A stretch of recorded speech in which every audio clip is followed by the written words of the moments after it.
যে নিজে কোটি টাকার গাড়িতে ঘুরে সে আমাদের বলে কোন বাইকটা ভালো। যে নিজে গুটকা খায় না সে টিভিতে এসে বলে খেয়ে দেখুন। আর যে ক্রিকেটার 20 বছর পরিশ্রম করে সফল হয়েছে সে ইউটিউবে এসে বলে রাতারাতি ধনী হওয়ার সিক্রেট। শাহরুখ খান, অজয় দেবগন, অক্ষয় কুমার, অমিতাভ বচ্চন সবাই আমাদের কাছে কিছু না কিছু বিক্রি করছে। কেউ গুটকা, কেউ পান মশলা, কেউ বলছে এই বাইক নাও, এই অ্যাপ ডাউনলোড করো, এই কোর্স কিনলেই ধনী হো। কিন্তু একটা প্রশ্ন, ওরা কি নিজেরা এগুলো ব্যবহার করে? যে মানুষ কোটি কোটি টাকার আয় করে সে কি সত্যি রাস্তায় 1 লাখ টাকার বাইক চালায়? যে নিজের বাচ্চাকে বিদেশে পড়ায় সে কি সত্যি চায় আমাদের ছেলেমেয়েরা সারাদিন ব্যাটিং অ্যাপ খেলুক? না, ওরা শুধু টাকা নিচ্ছে আর আমরা বিশ্বাস করে যাচ্ছি। সবচেয়ে দুঃখের বিষয় কি জানেন?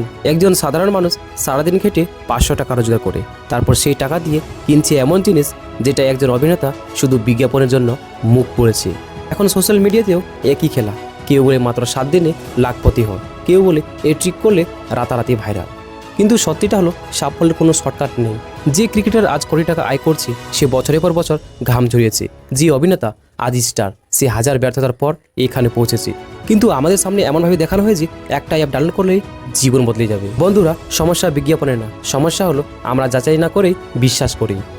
তাই আজ থেকে একটা কাজ করুন, কোনো সেলিব্রিটি কিছু বললেই অন্ধের মতো বিশ্বাস করবেন না, নিজের মাথা ব্যবহার করুন।